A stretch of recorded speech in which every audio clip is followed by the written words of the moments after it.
Morning, everyone, and welcome to the first session, first panel to this wonderful conference. Today's topic is Mysticism, Comparative Approaches to Peaceful Coexistence. My name is Lisa Durant-Jones. I'm the Vice President for the Division of Community and Belonging, and I welcome each and every one of you to this expert panel and look forward to the discussions that we'll be listening to today. A couple of housekeeping issues. We will have about 21 minutes for each of our expert panelists to present their research, their paper, and then we'll leave the Q&A for the latter half of the panel. So we should have a good 18 minutes for questions and answers. I'm going to ask if you would raise your hand, and I will do my best to scan the gallery and be able to call on you to ask you questions. If for some reason that's not working, then we'll use the chat function. Thank you so much for your time.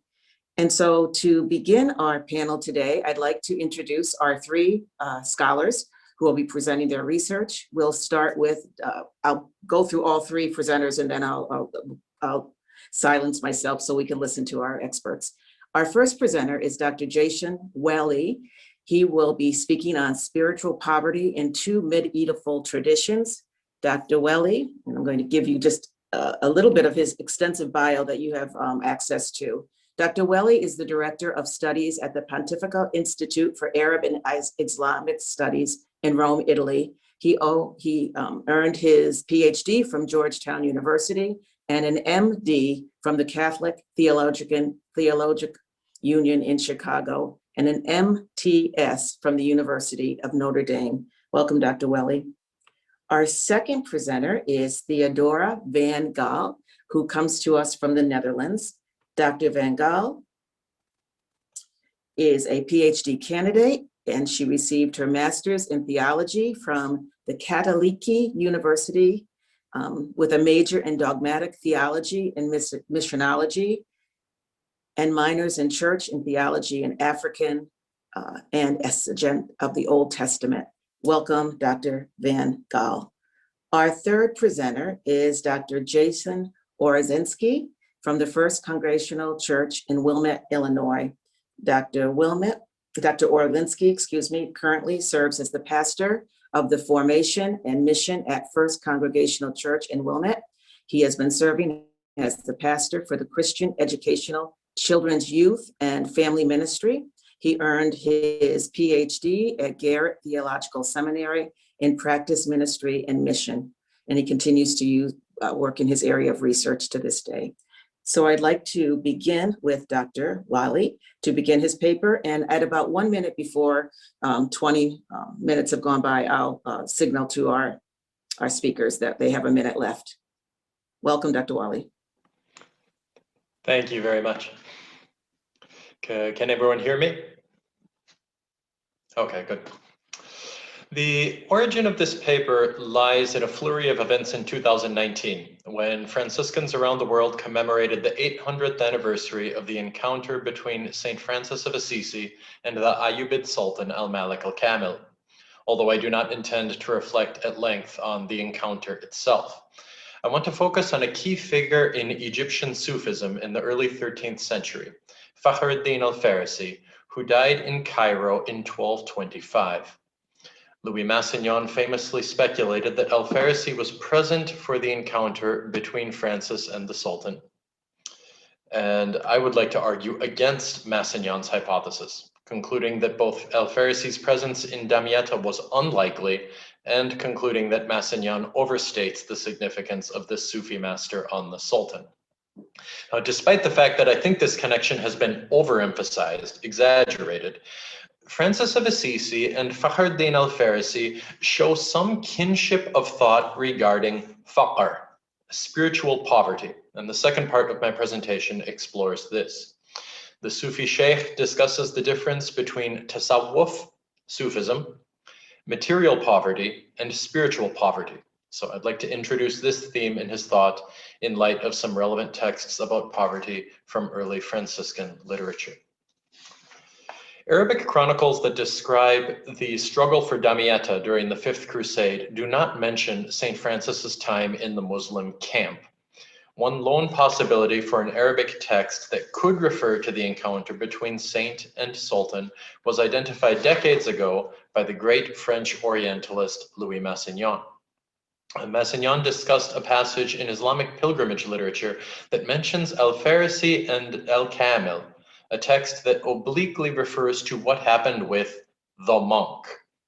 Massignon considered this monk a reference to Francis's encounter with the Sultan and speculated that al-Farisi, a spiritual advisor to the Sultan, here fleeing the scene, was also present.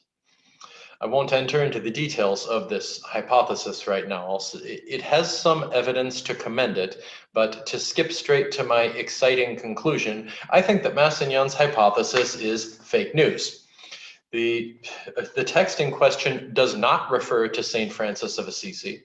Massignon has exaggerated the importance of Fakhr al-Farisi as an advisor to the Sultan.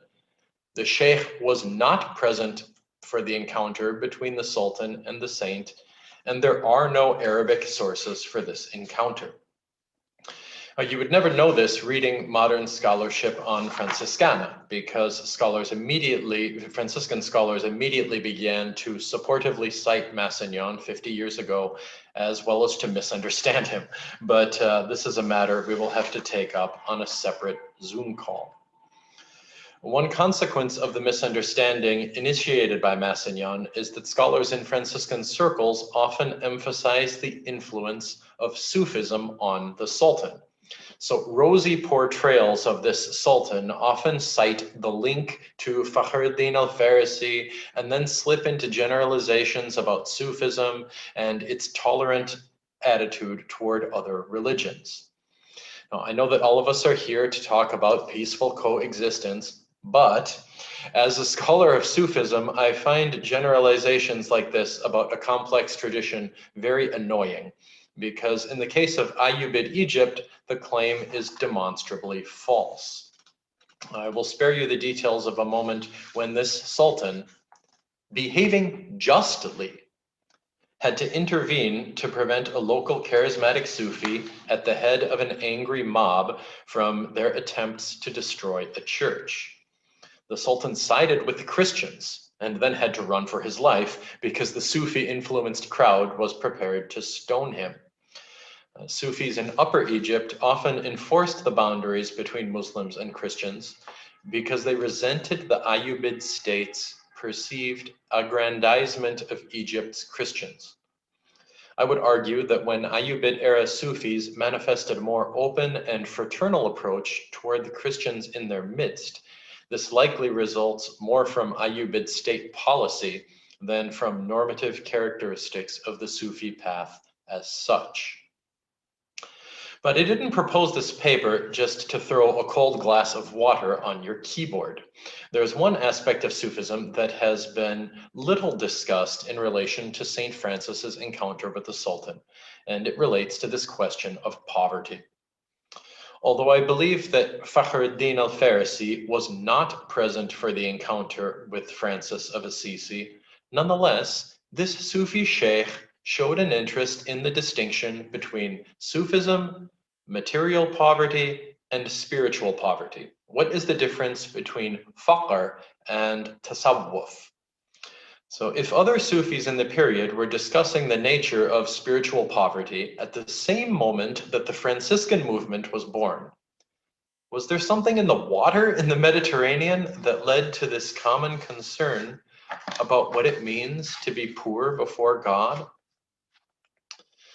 The status of wealth has been an issue of concern to Sufis from the earliest days of the movement.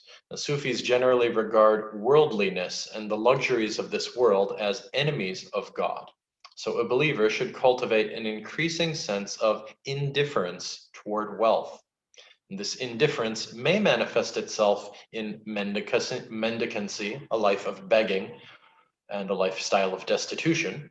Or this indifference may manifest itself in a life of gainful employment. It depends on the strain of Sufism that one follows. The term for spiritual poverty here is Fakhr. And no, I am not swearing at you, and no, I am not invoking a Ben Stiller movie. From very early, Sufis talk about Fakhr. And descriptions of the Sufi path often describe a sequence of mystical stations, the maqamat, these stable stations that a believer passes through as the believer makes spiritual progress. You come to a station and you might stay in that station for weeks or months or years. Imagine someone passing through the stable station of trust in God, to move on to love of God, to move on to poverty before God. These are the stations. So Fakhr is a station on the path. But at the same time, Sufis will often use the term as a functional synonym for Sufism. Someone who practices Fakhr is a faqir, a poor one. And the plural for these people is fuqara. And there are many texts from the 10th to the 12th century in which it is functionally impossible to distinguish the fuqara from the Sufis. Practically speaking, a number of prominent authors functionally equate the true Sufi with the person who practices spiritual poverty. The multivalent term faqir denotes different modalities and stages of material, psychological, and spiritual neediness. In jurisprudence, a faqir is someone who has no means to earn his livelihood. But Sufis have generally used the term fakhr or faqir for the person to highlight the human person's ontological dependence on God, or destitution before God, who alone is all sufficient. And now we can come back to Fakhr ad-Din al-Farisi, a figure who has never really been studied. He was a Sufi sheikh, a Shafi'i jurist, and a transmitter of reports about Muhammad. He was born in a village near Shiraz, in what is now Iran. He came to Egypt in the year 1171 and lived out his later years in Cairo. His surname, al-Farisi, means the Persian, and he often referred to himself as al-Gharib, the foreigner or the stranger. He likely lived in a Sufi lodge founded by Salah ad-Din, the famous Saladin, who was the uncle of this sultan that met Saint Francis. Salah ad-Din founded that lodge in Cairo specifically for Persian Sufis. There was a large community of them there, often 100 or more. Al-Farisi's name comes up in all the major medieval biographical dictionaries, so we know that he was a towering figure in Sufism in Cairo in his day. But there are no monographs written about him in any language.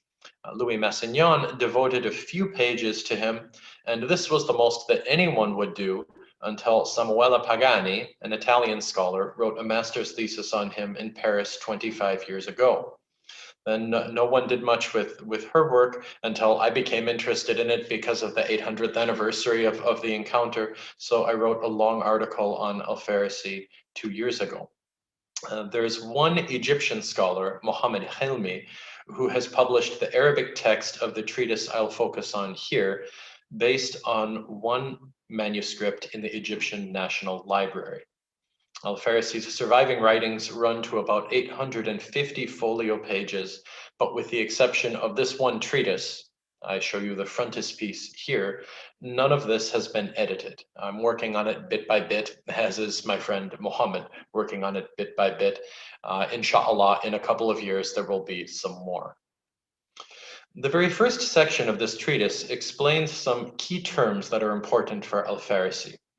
Paraphrasing the Arabic text, al-Farisi claims that in order to understand the different groups within Islam, one must distinguish between a Muslim and a believer and a seeker and a Sufi and a friend or a saint, wali, and a faqir. Each of these are different precise designations for persons. And for him, the distinction is important. Now, the way that he parses this out depends on technical vocabulary from speculative theology. We don't need to go through it here. The important thing for us is the hierarchy he sets up between these terms. Al-Farisi's esteem for Fakhr is unreserved.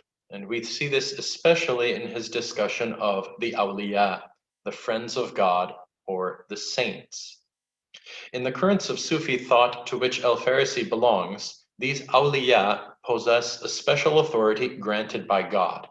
So they're saints. Yes, they are holy, but in this case, they are holy in the sense that God grants them power. God grants them authority. And when al-Farisi discusses the awliya, he lists 10 stations of awliya, and the highest station of awliya are those who sit with the spiritually poor and speak to them in consideration of Fakhr, spiritual poverty. Al-Farisi explicitly states that the Fakhr, the poor one, is better than the wali. He is better than the friend of God. And later in the same section, he states that Fakhr is not merely the chronological end of holiness, but it is also the fullness or completion of holiness. It is the fullness or completion of the authority, the power, the holiness of the awliya. In all senses now, Fakhr is the telos, but I'm using a Greek word, al-Farisi does not. Fakhr is the telos of holiness. It is as if the light of Sufism were classified among the rays of the halo of authority, walaya.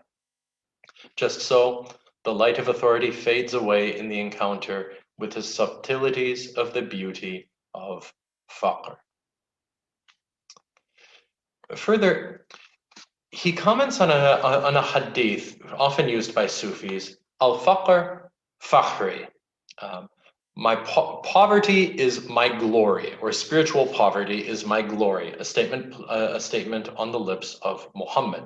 We see in this, in his citation of this hadith and his commentary upon it, his desire to consistently frame spiritual poverty in a Mohammedan key. The one who practices spiritual poverty exemplifies the religiosity of Muhammad. Now, al-Farisi could obviously never claim that Muhammad lived in material destitution throughout his life. Rather, he indicates clearly that Fakhr does not primarily reside in the presence of material goods or the absence of material goods. Instead, he uses Fakhr as the catch-all term for the divine mysteries. I have spent more time on Sufism than on Francis of Assisi and his brothers, mainly because the Sufi data is less well known to many of us.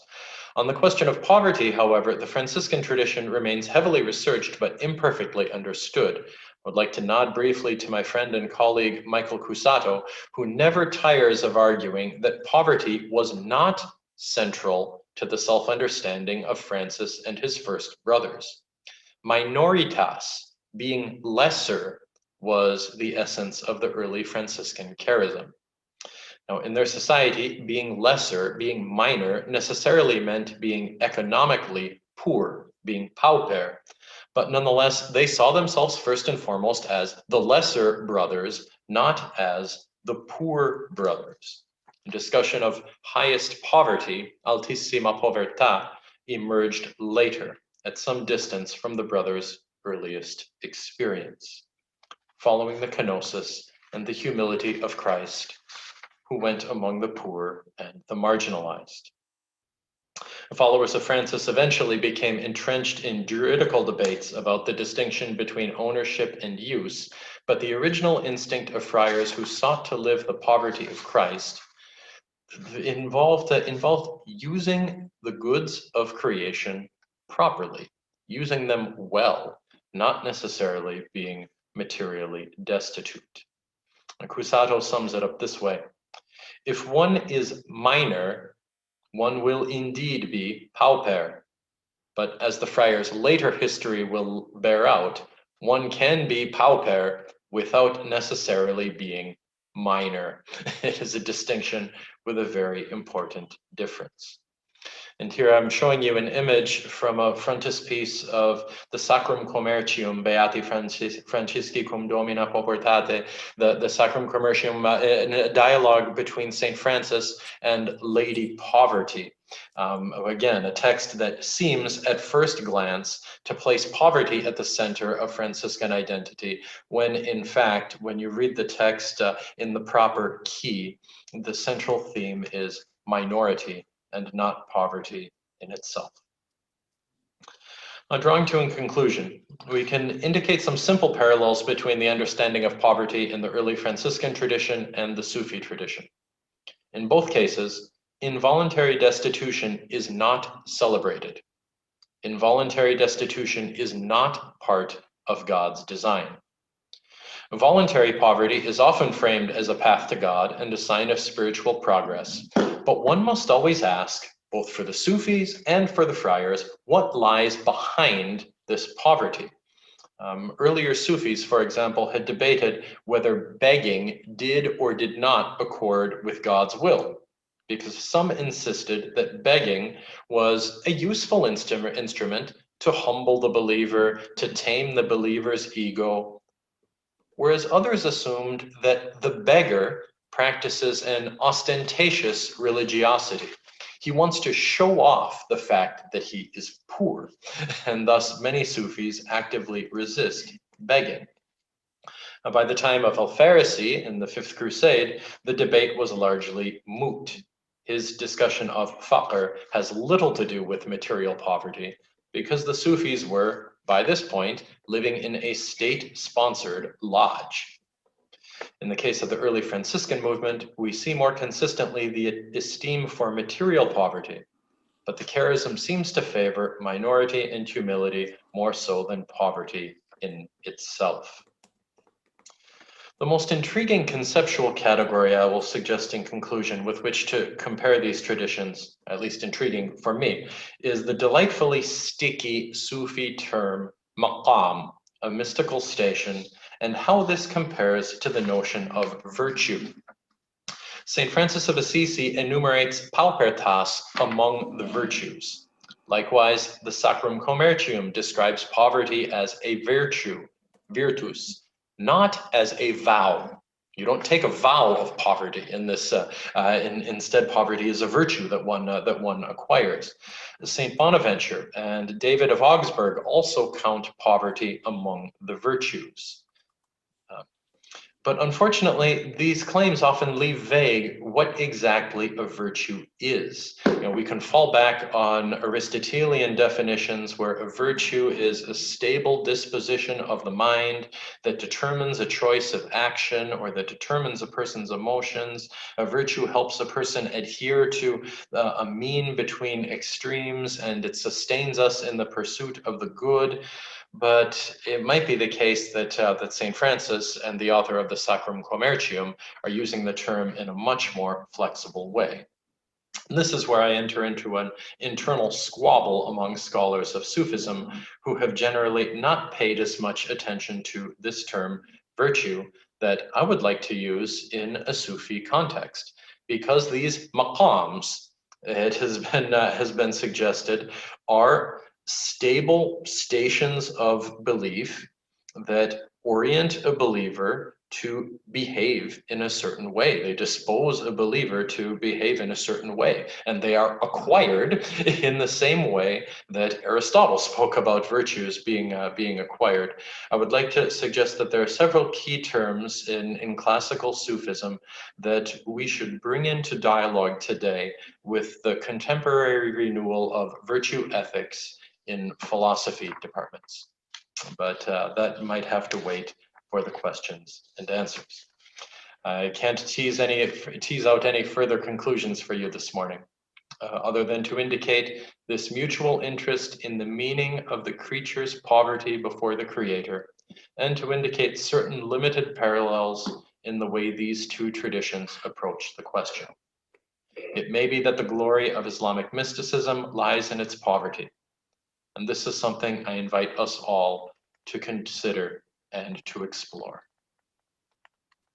Thank you, Dr. Wally. Perfect timing, right at 20 minutes. Thank you so much for your presentation and your paper. All right, we will now move to our second presenter, and that is Theodora van Gaal. Dr. Theodora? Durant-Jones, I'm sorry, I just wanted to interrupt for 1 minute. Imam Pallavicini, we are asking that you leave this panel and join the second panel. And I have put the information for that to you on your chat. Thank you. Thank you. Theodora, Gaal, we are ready.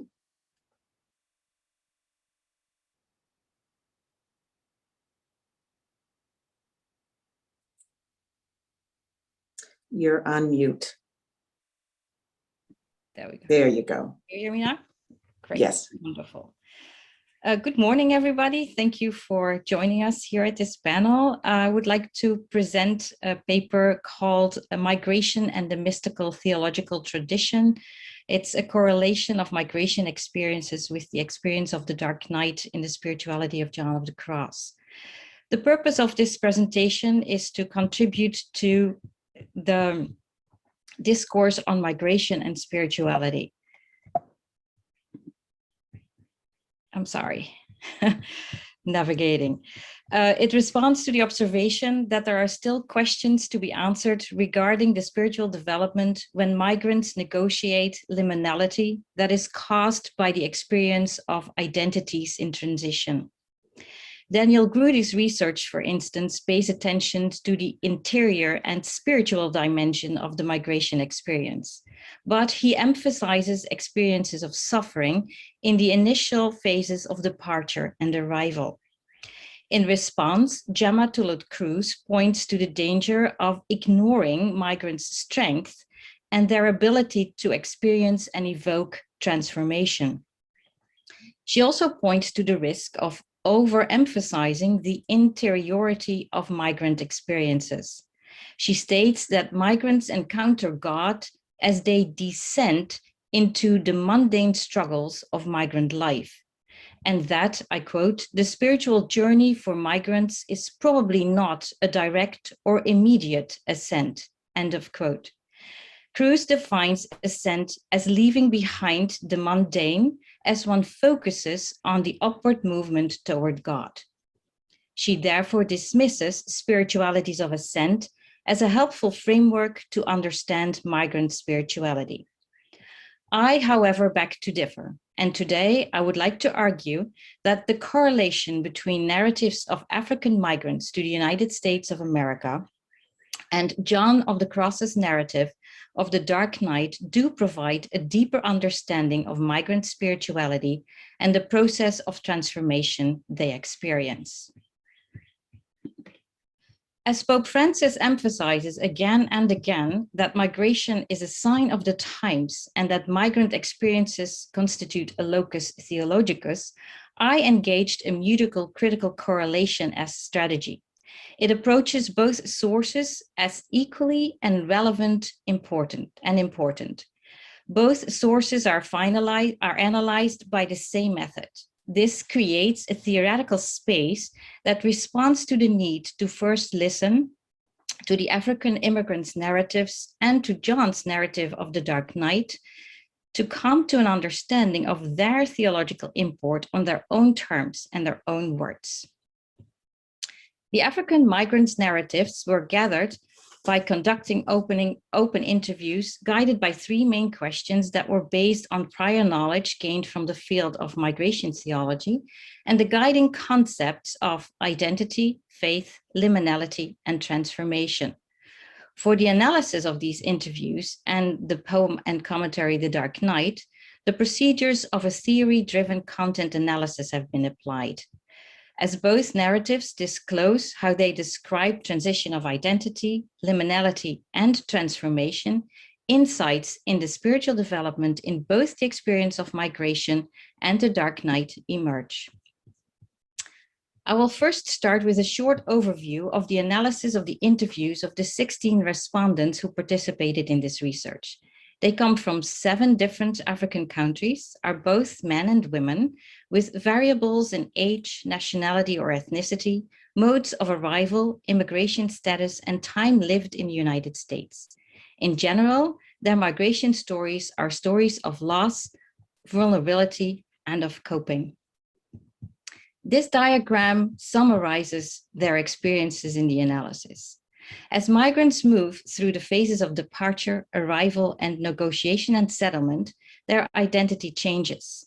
Their emigrant identity, which constituted who they were in their home country, changes as they depart and upon arrival encounter their new society. The perspectives of themselves by this new society and their interaction with it then constitutes their immigrant identity. During the period of negotiation and settlement, they start to integrate elements of their emigrant and immigrant identities. In these transitions of identity, they experience of loss.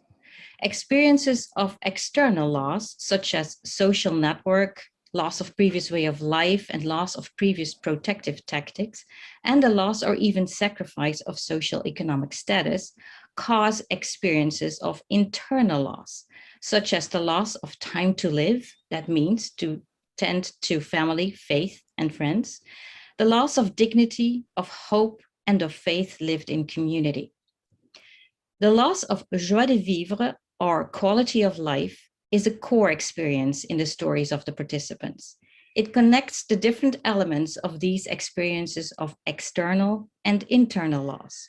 For instance, nurturing one's faith and accomplishing a good life no longer happens in the comforting support of the community left behind, but depends on the individual alone. In this process of individualization, the African migrants develop their relationship with God. This becomes clear in their response to the question how they were able to engage all these challenges, obstacles, and loss encountered. I quote, "It takes God," end of quote. Regardless of the depths of their struggles, all participants express that their ultimate ability to cope rests on their ability to trust God as the source of all their actions. Kasala, one of the participants, expresses this beautifully when he says, and I quote, "It is true that God is the only other cause than you can have. In foreign lands, strange places, strange situations, if not God, if not your own faith." End of quote. This awareness of how God is present in the participants' experiences enables them to change their perspective on the challenges encountered and support them in achieving success and settlement. John of the Cross hardly needs an introduction, but I would like to highlight 2 points here. First, that John was born in a time in Spain that was marked by the history of Reconquista and the discovery of the New World. In this period, the Spanish Inquisition obsessed with possible heresies and concerns over pure-blood Christians. And secondly, in his early life and youth, John experienced poverty and lived on the margins of society due to his family's socioeconomic status and the stain of a possible Muslim heritage from his mother's side of the family.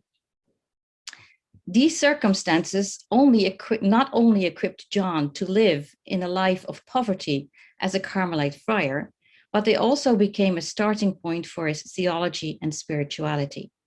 His theology centers on the sense of abandonment or hiddenness of God that John experienced himself in his own hardship and recognized in people who suffered both physically, mentally, or spiritually. This makes his theology both unusual for his time and appealing to the contemporary reader, as it takes the daily life experiences of people rather than doctrine as a starting point. John of the Cross describes the experience of the dark night as a story of purification and illumination.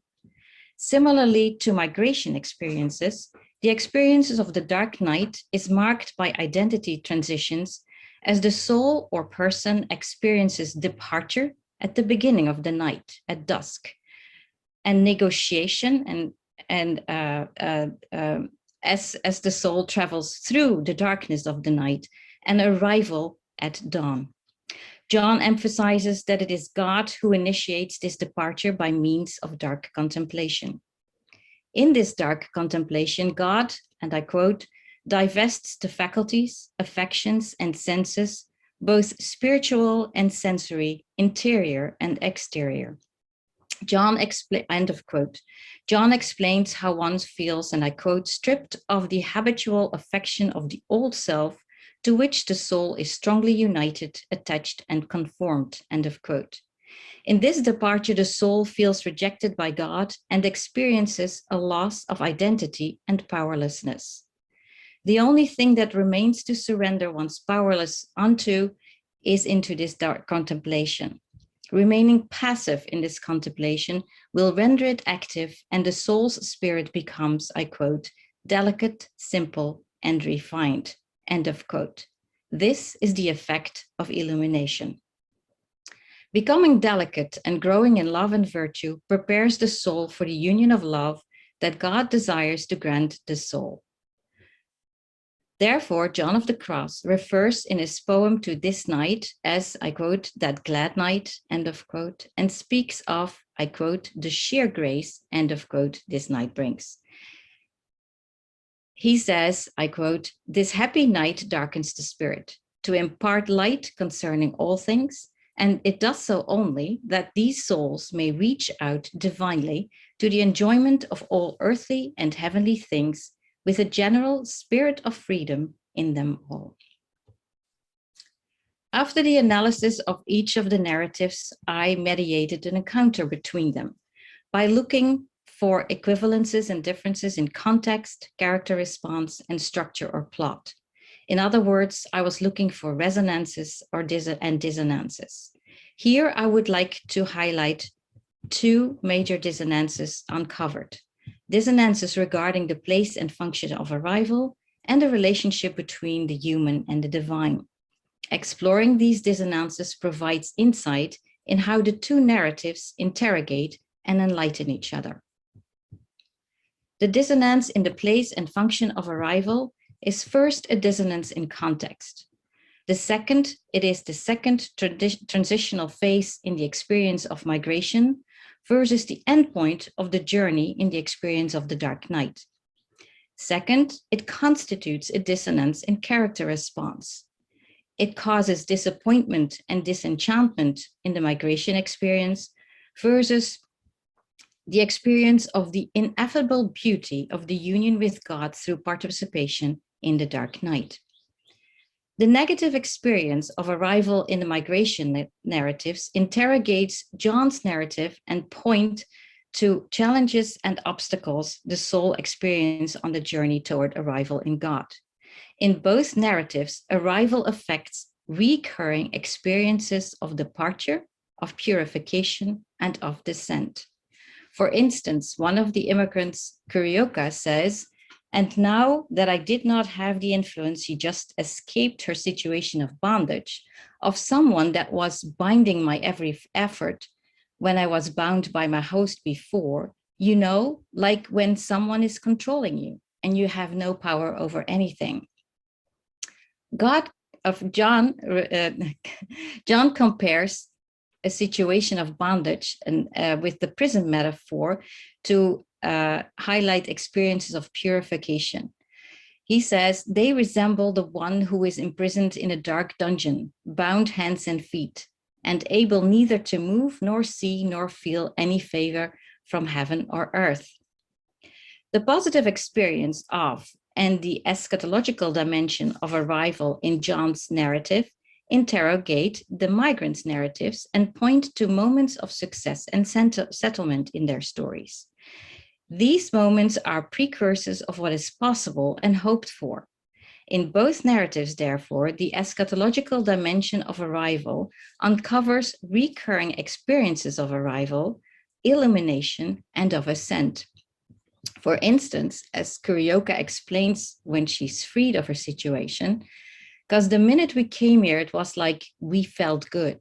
We were sleeping on the carpet, we had no bed, and we were happy. We came and there was nothing in this house. We sat there, all of us, me, my husband, my two children, and we were just happy. We were just happy. John describes illumination in this way. It is like one who has been unshackled and released from a dungeon, and who can enjoy the benefit of spaciousness and freedom, experiences great sweetness of peace and loving friendship with God. The dissonance regarding the human and divine relationship constitutes a dissonance in character response. How do both narratives respond to the presence of God on their respective journey? In the migration narrative, we read an emphasis of the participants in God as the transcendent source of all their ability to cope, whereas John emphasizes God's radical transcendence and perceives the divine and the human as two contrary extremes. The migrants are very vocal regarding all things concerning God, whereas John emphasizes the ineffability of all things concerning God. The migrants experience the experience of God predominantly in a sensory manner, whereas John places the experience of God predominantly in the spiritual part of the soul. John of the Cross characterizes therefore the relationship between the human and the divine as contrary. Consequently, John seems to perceive the concepts that articulate the human-divine relationships, such as the sensory and the spiritual, descent and ascent, as mutually exclusive. This, for instance, results in his appreciation of the sensory or exterior as lower and the spiritual or interior as higher. The narratives of the African migrants do not portray such a contradistinction. Rather, their narratives portray interconnectedness between the theological concepts that articulate the human-divine relationship. The relationship between these paradoxical concepts are a relationship of codependency. They need each other and are therefore mutually inclusive. Exploring this dissonance uncovers that both narratives show an understanding of how the presence of God affects both experiences of descent by means of purification and of ascent by means of illumination. For instance, Kurioka says, "There is so much pain here that when you go through those pains, you know it's not about man, but it's about God, because this even is where people, they can leave you. But God takes you through fire, and then by the end of the day, you see there is light. It's a simultaneous experience of descent and ascent." And John says, "This divine loving fire of contemplation is what in the beginning purges and prepares it, just as the fire that transforms the wood by incorporating it into itself is what first prepares it for this transformation." So they are inclusive and happen simultaneously. This dissonance also uncovers that in both narratives, God's presence is simultaneously transcendent and immanent, and therefore ineffable on the one hand and immanent and affable on the other hand. So an example of the ineffability of the presence of God, Kuohera says, "You know, faith is something which is precious and it is hard to explain." And John says, "This wisdom of love is so secret that it is ineffable. One finds no adequate means or simile to signify so sublime understanding and delicate spiritual feeling." Chibuikem says, "I wake up in the morning and I said, God, you gave me this privilege again. Thank you, Lord, for giving me the new day. And listen, please bring peace to this day."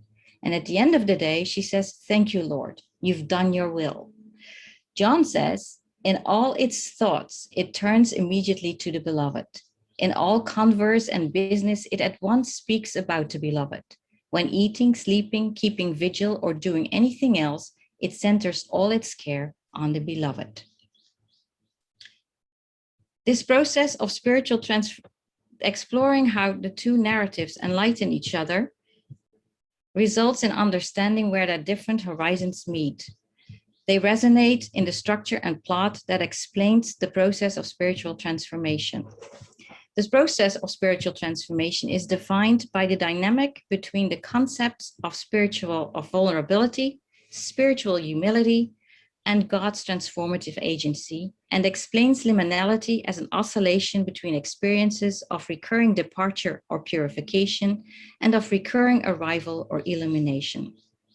Recurring departure in experiences of loss and powerlessness cause vulnerability.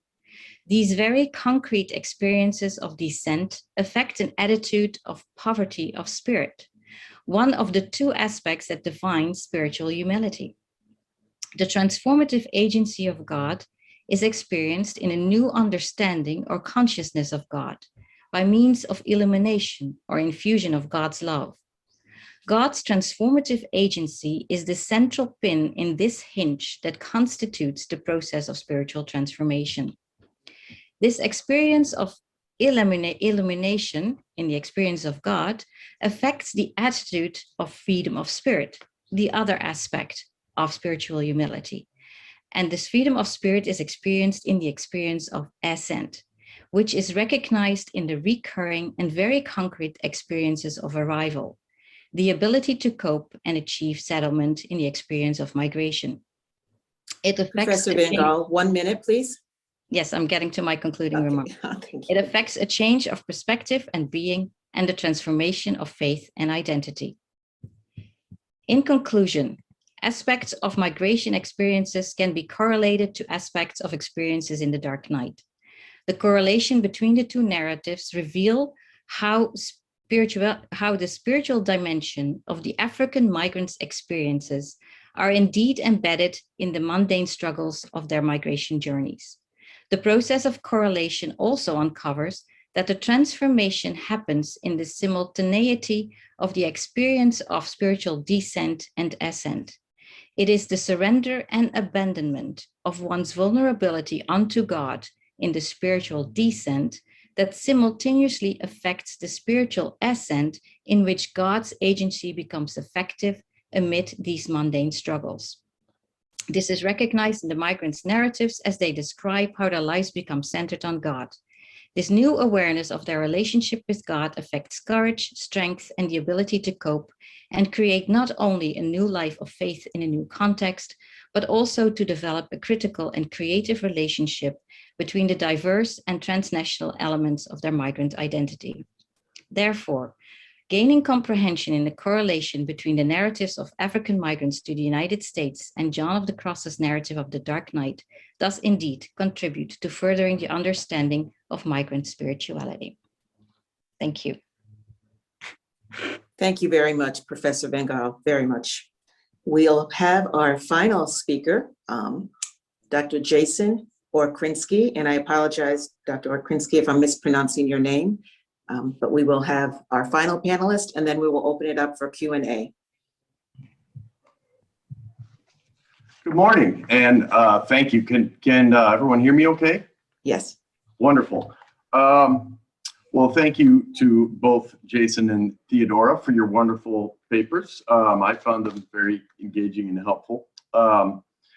So it is a privilege to present this paper, and the idea of Benedictine evangelicalism is kind of a term I've played around with somewhat away from my research.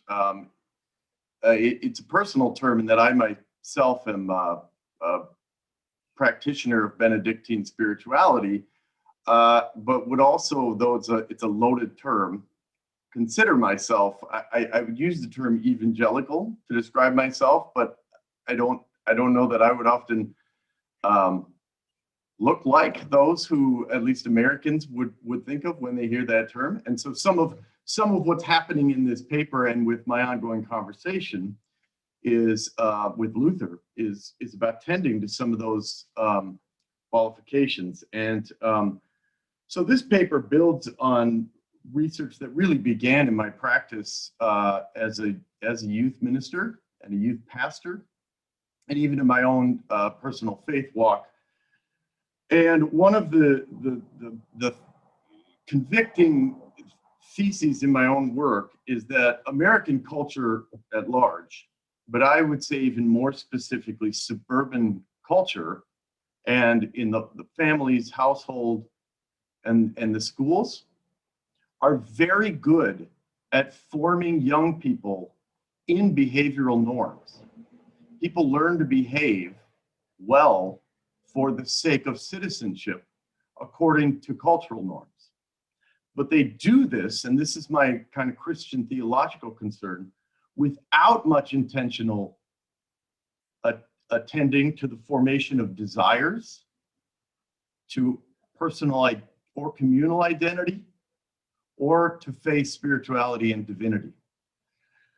And so I kind of ended up shortchanging my work with Miroslav Volf at the beginning, but he is one who I have found to be a helpful conversation partner in this conversation about, first, for the sake of our gathering this week, the idea of pluralism and social cooperation across traditions.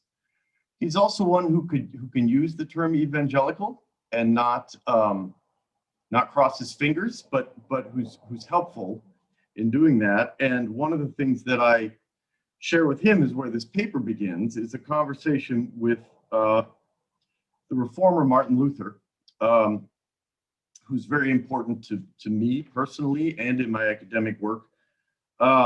And the first part of this paper really begins with a lot of the work that I did in my dissertation, which took the practical context of a youth mission trip.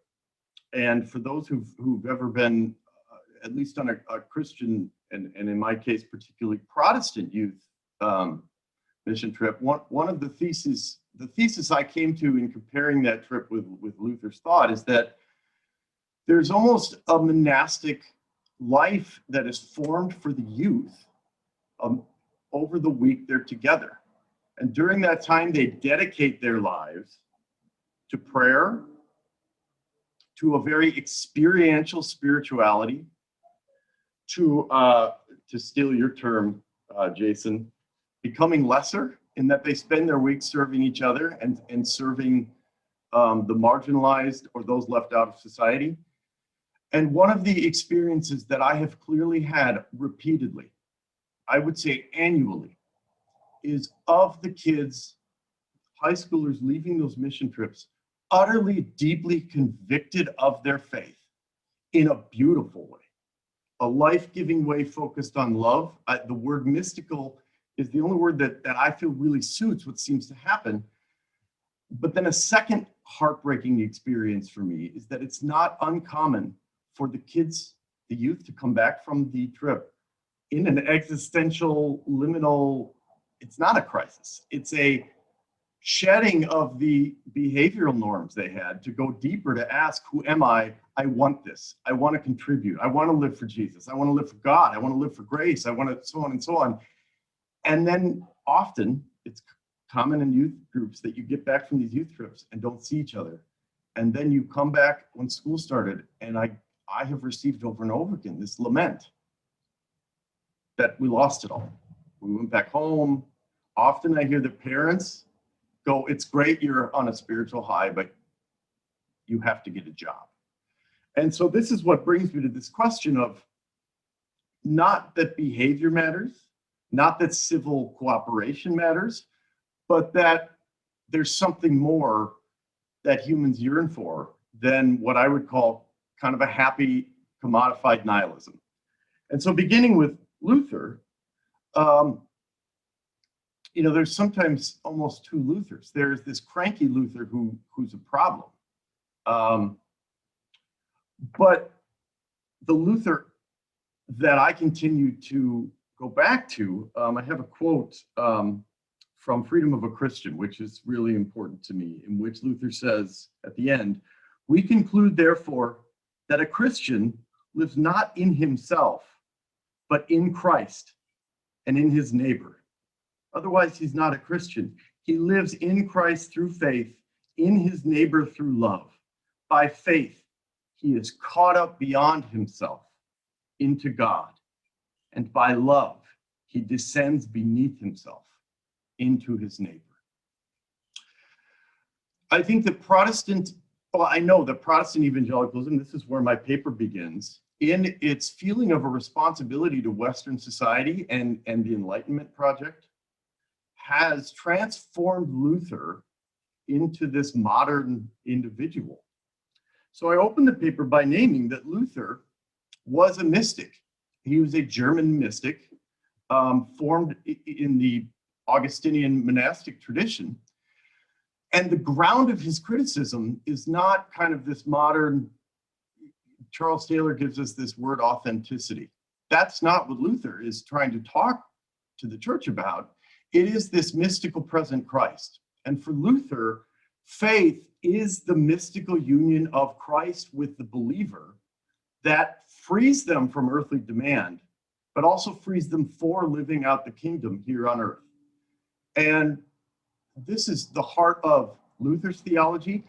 It also is incredibly essential to John Calvin's work. And it is a significant part of what the Congregationalists who landed in Plymouth Rock and made the Mayflower Compact, they had this vision of a separation of church and state, but they understood the role of spirituality, faith, and religion rightly, that it formed desires. It gave a theological story, that there was a real relationship with God that grounded the citizens first so that they could go participate in public, civil, what is often called vocational life, our callings in life.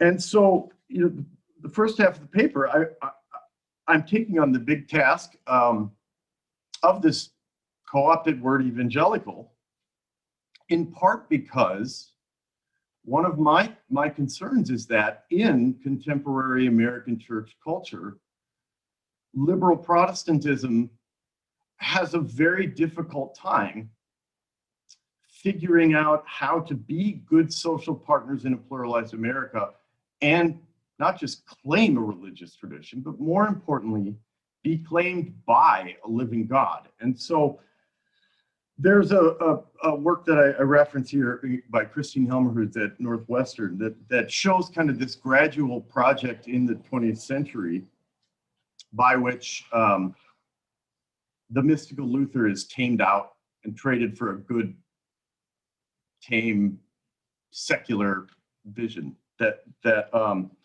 So the alternative of Luther is this passionate vision that as I note, I find in both Luther and Benedict, this concept of the ladder of descent, which is about, there's a lot of modern analogs, but there is a concept here that's similar, by the way, to there's analogs with John of the Cross about, Thomas Merton uses the term false self, and he's drawing on John of the Cross.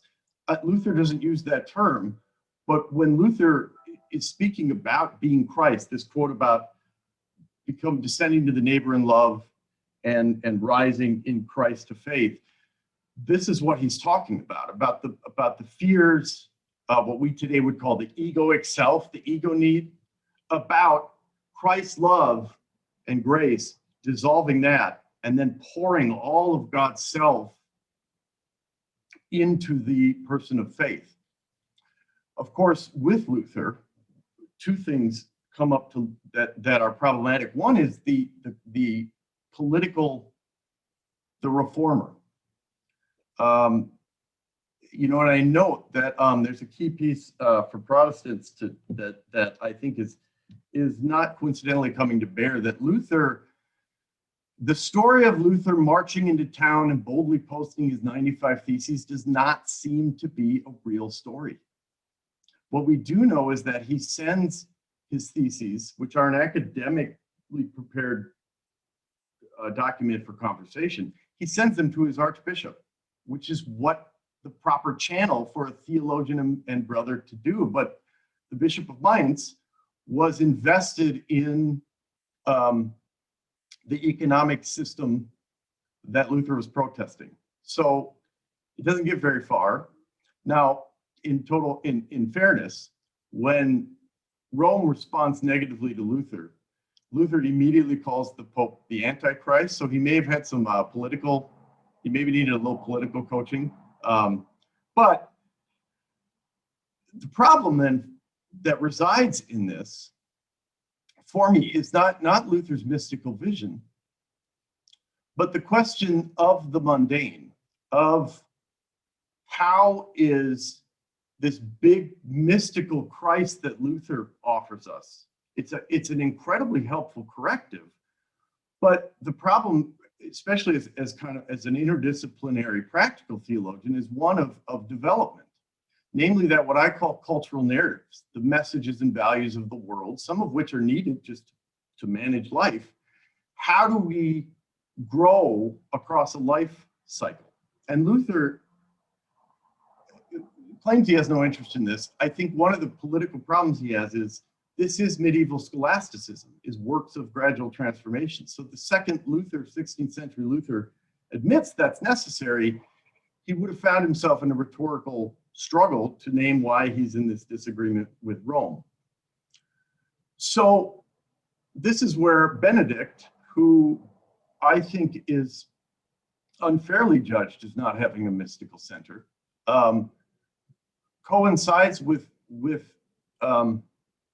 asking this question of how does the mystical Christian structure life so as to not run away from the world that God loves, and yet be transformed by Christ over and against the world. And so Benedict dovetails with the passionate critical mysticism of Luther to offer a balancing vision of what the disciplined life of prayer and faithfulness through the ups and downs of the human drama looks like.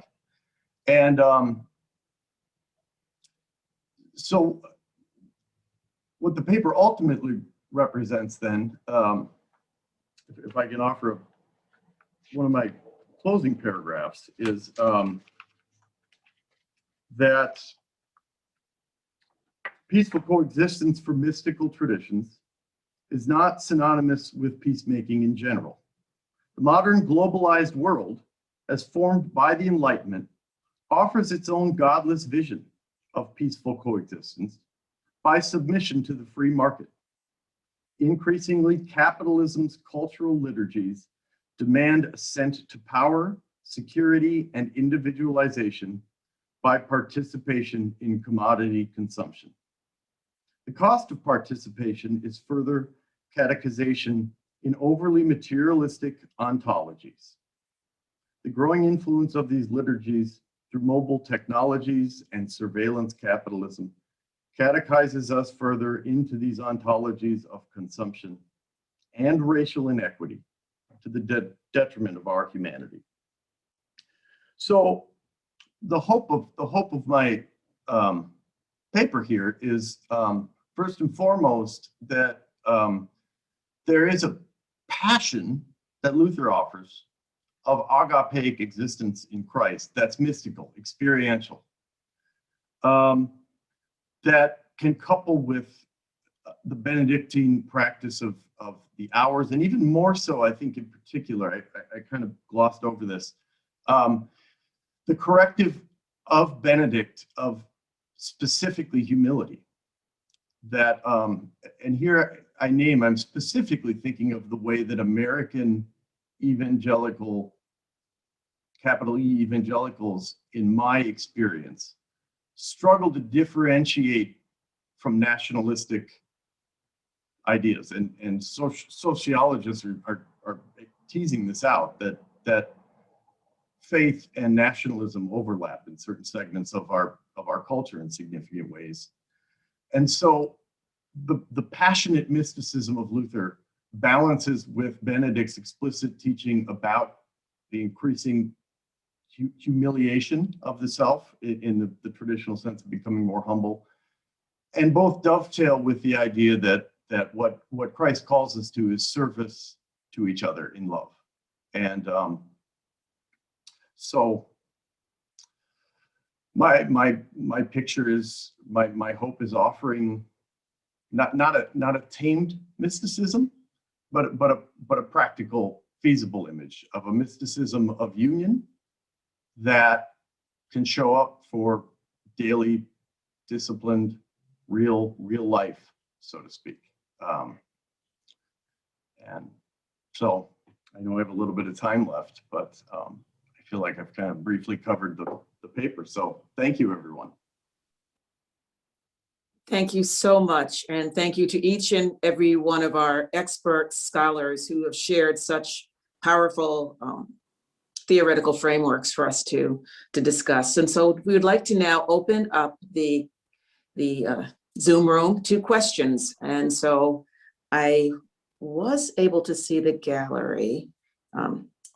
And if we could try with hand raises, I can go to each of you. I'll scan the room and hopefully be able to call. I see Elizabeth J. Adams Ellers. If you would begin and direct the question to our scholar, which scholar you have you'd like to speak to. Okay, first to Brother Welle, is that how you pronounce it? I'm sorry if I don't have it correct. I wanted to ask him, I'm a secular Franciscan, and I wanted to ask him if in his research he has seen the early friars, maybe it's in the early resources like Thomas of Solano somewhere, recognition of the Gospels as portraying women as resources, material goods to the mission of Jesus. And if indeed they did see that, how that was lived out in the friar's life, as far as inviting women into the circle of the Franciscan movement. Now, this question just came up from listening to only part of your presentation because I had technical difficulties getting on. So I'm sorry if you've already dealt with this, but I'm just curious about that. If you could answer or reflect on that. No, thank you for the question. On one hand, women as important material partners of the early friars. This was a part of the movement from the very beginning. I live at San Francesco Aripa in Rome. That church was built by the patronage of Lady Jacoba, Saint Francis's very good, rich lay friend. So there's no doubt it's shot through all of our early history. But the question, in relation to poverty and material goods is more interesting when you look at the case of St. Clare, because whereas Francis and the early friars were more concerned with minority than with poverty, Clare, by contrast, the privilege of poverty, and I'm using that as a technical term, is at the heart of the struggle for her to author the rule for her sisters and maintain that way of life with the permission of the Pope. And part of it's caught up in other dynamics of the day, whether new communities are going to be permitted or not permitted and all of that. I just nod briefly now by saying that the question of the language of poverty is much more complicated for the women than it is for the men, in part because women were perceived as socially so much more vulnerable, and because Clare got her community started at the wrong time, if I can say that. She started a little bit too late with regard to the inclination of the Pope and some bishops around him to forbidding the writing of new rules. So leave it at that. Thank you. Thank you. Okay.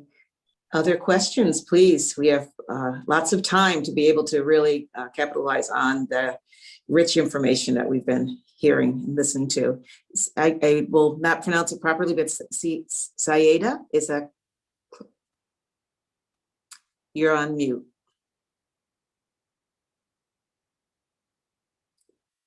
You're still muted, Sayeda? There you go. Thank you. Sorry about that. Yeah, I go by my middle name Zakia, but Saida is fine, whatever is easier for you. Okay. First, a comment on the last speaker. It's very difficult to, sorry, I think Okrzynski, this Dr. Jason Okrzynski, I think. Okay, just a quick comment. One of the Muslim scholars said, Hassan Nasr told me that when he came to the West and he found they didn't have, because of the Enlightenment, they didn't have God at the center, he decided to change. He he was a science scholar. And he said, I finished because people think because I couldn't cope with it. And then I transferred to religion to project a God-centered world. And, that's the tragedy of modern society. Anyway, now my main question is to Father Welle. Father Welle, when I was listening to your saying that was fake news, and I never really could quite get into that story because these things grow around people we love, figures we love in the past, and idyllic stories. But what I always thought, because I always feel the academic pressure of trying to find sources for the things we believe, and that's why I call myself a very reluctant academic. Because when in the mystical realm, the Christianity has found a structure, and it's very institutional centered because of the Catholic Church. But Sufism per se, I think, is being filtered by the West through that Christian filter. When Muslims call themselves, I'm a Sufi, I find it very strange, and I'm talking about Muslims, because as I interpret it, Sufism is a very inner journey, and to call oneself a Sufi itself seems to me like an arrogance, because it is such an esoteric inner journey, which it is a kind of a human progression that we cannot call ourselves that. People may see things in us that kind of shows that, but like a wali will never say, I am a wali, the friends of God. We see them as such, and we kind of are drawn to them, and we go to them for guidance. And although the tariqas, the Sufi lodges, you said there was this, in this Egypt, the Farisi belonged to that official lodge. I don't know. I'm wondering if you can answer my question as to, do you see there's a very distinct difference between people who say I'm a Sufi and there's no such thing as Sufism. It's Islam at its innermost depth. It's an esoteric, the inner dimension. So the very term Sufism, you must have known about the saying that when there was Sufism, it had no name. And now that there's a name, there's no Sufism, So can you respond to that? That it's a very different thing. And I'm sure it's in Christianity, it's like that, but it was institutionalized. That's why I go with Merton a lot, Thomas Merton. And St. Francis, I love him, by the way. I call myself a Franciscan Muslim because of Rabia al-Adawiyya, because I think thank you. Thank you very much for the question and for your love of St. Francis. I'll say this, that the paradox at the origin of my presentation, I suppose, is this. I see this convergence of interest in spiritual poverty between St. Francis and this Sufi figure, despite the fact that I think most Franciscan scholars have been wrong in claiming that they met each other. So I want to point out this fundamental paradox. I think that that some of the things we have said about the encounter between Francis and the Sultan are just absolutely made up. Now, the encounter itself happened. Francis met the Sultan, but some of the other flowers that we have put around it are really just not well rooted. I'll put it that way. But nonetheless, there's the convergence of some interest there. With regard to the Sufis, the beauty of the treatise I was looking at is this. The author doesn't get caught up in the question of whether I am a real wali or whether I am a real Fakhr or whether I am a real something else. It's rather a description, from a seemingly external perspective, which is the higher rank. And in that sense, my suspicion is that the authentic Fakhr would be highly reluctant to call himself a Fakhr. Perhaps he would acknowledge it in the formal sense of membership in in a community, the same way that I will tell you, yeah, well, I'm a Franciscan. I've got no problem telling you I'm a Franciscan. I wear the brown. I made the vows. but I mean, if you ask me, are you truly a lesser brother?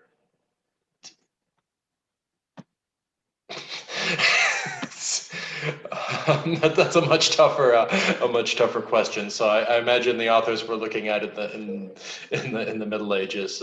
We have examples of Sufis from the Middle Ages who struggled with precisely that question. So. Thank you very much. Dr. Donlin Smith, you have a question. Yes, thank you.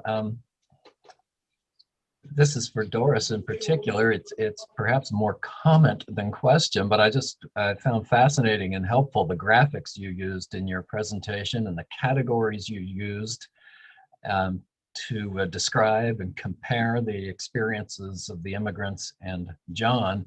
And I can imagine using that graphic and its categories in a comparative volume of spiritual biographies. So I hope you will write that book. I'd like to see this applied to other people. Do you have any plans to do that? Have you experimented using this model with folks beyond those you spoke of in your paper today?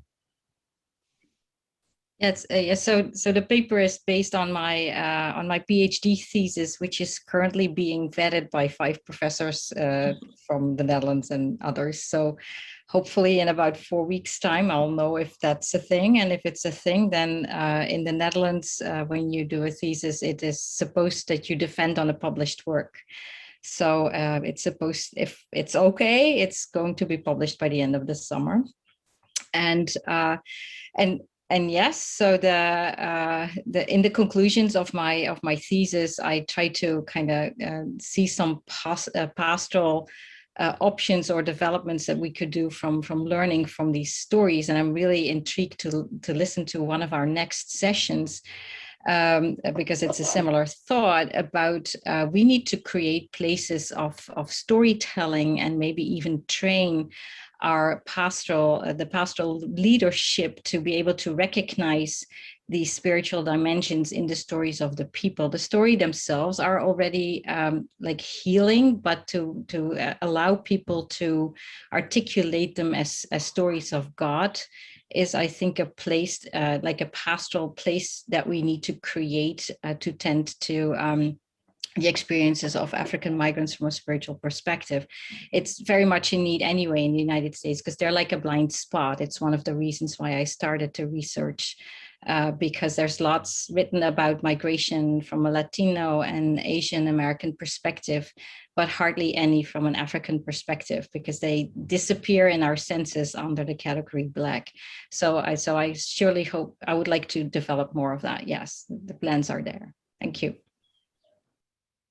Thank you very much. Dr. Welle, you had a question, and then Jason, I'll come back to you.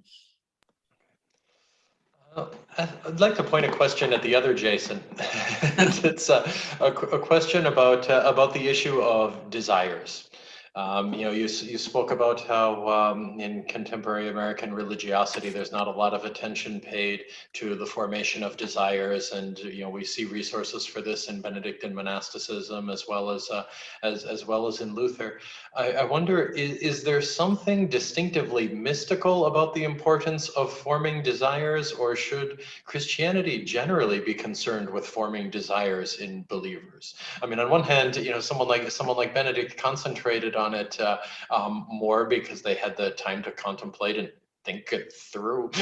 But on the other hand, I'd like to say that ordinary Christians should be concerned about this, and it's not strictly a mystical agenda. I wonder if you could comment on this, please. No, that's actually a really helpful question because there are a number of figures who are in the background in my own process. One of whom, with Luther, is Augustine, who of course does quite a bit of work with desire, and I think Luther draws off of that. What I think leads me to the question of mysticism is not necessarily that desire itself. Desire itself is absolutely essential. The deep struggle that I perceive is encountered particularly with liberal Protestants is that I sometimes use the term self-colonizers. It's a big term, but you know, there's a project after the religious wars in Europe, beginning of course famously with Descartes, of trying to figure out what we now call the Enlightenment or modernity of a different philosophy. And in that philosophy, there are concerns about desires as a process of knowing. And in particular, we find like in Friedrich Schleiermacher, in his conversation with Kant, that he talks a lot, and this ends up also, it's reflected also in John Wesley, and it's reflected also in Jonathan Edwards here in America about affections, meaning the forming of desires concretely. What I find, though, is important about mysticism as a word, and as the intellectual clamping of that word or marginalizing of it, is that with it goes transcendence, which is the key struggle point in Kant's philosophy, is that he takes for granted the ground of the self and transcendence. But there's a slippage, I think, in the last century aggressively from taking transcendence as a ground of being for granted to just nihilism. And so the term mysticism, for me as a practitioner and pastor, is an analog for being able to clearly state healthy markets aren't in themselves a problem, but when they commodify desire without an alternative narrative, without an alternative picture, language itself gets colonized out. You know, people, theologians in our society have to translate our language into secular terms, but secular language never has to do that back. The term mysticism for me at its heart means God is real and it's palpable. And when, you know, where it comes out of these youth trips, the youth at these trips go, yes, amen.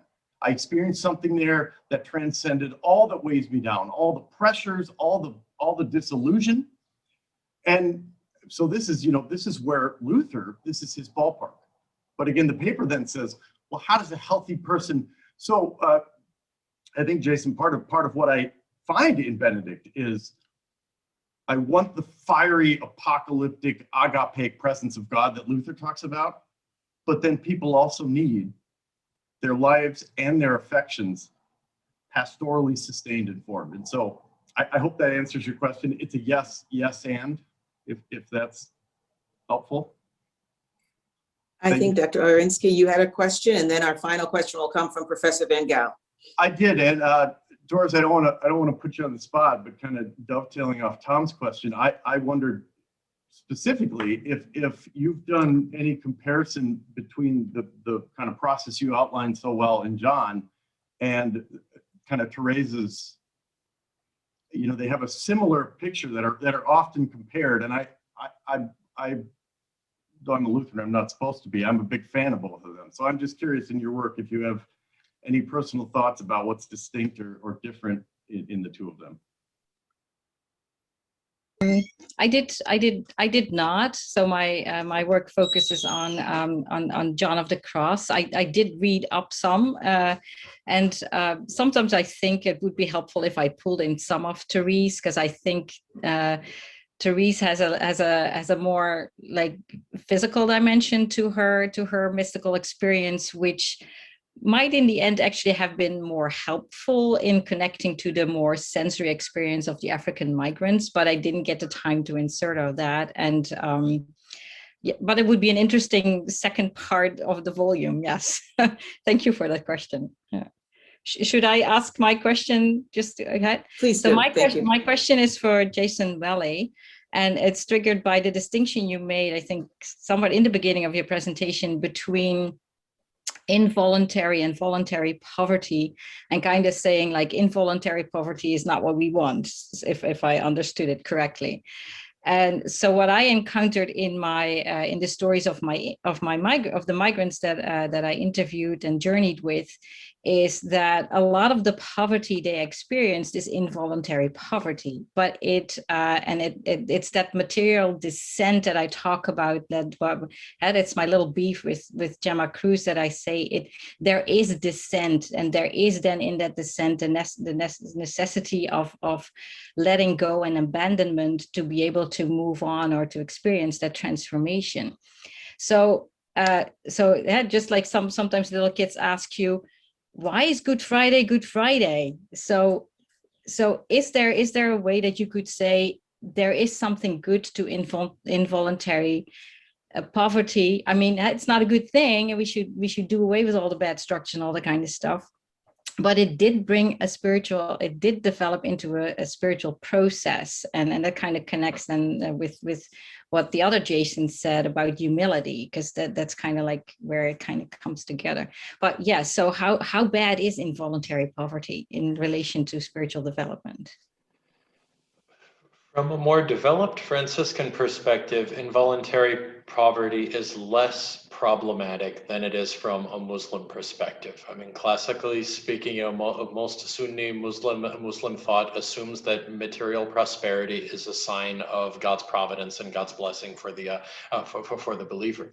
So in that sense, Sufis that tend to embrace a life of voluntary poverty, and in one sense, they're swimming against the current of a good chunk of their tradition, and it's a valid swim because there's a virtuous motivation back behind it to understand my own dependence absolutely on God and on nothing of this world.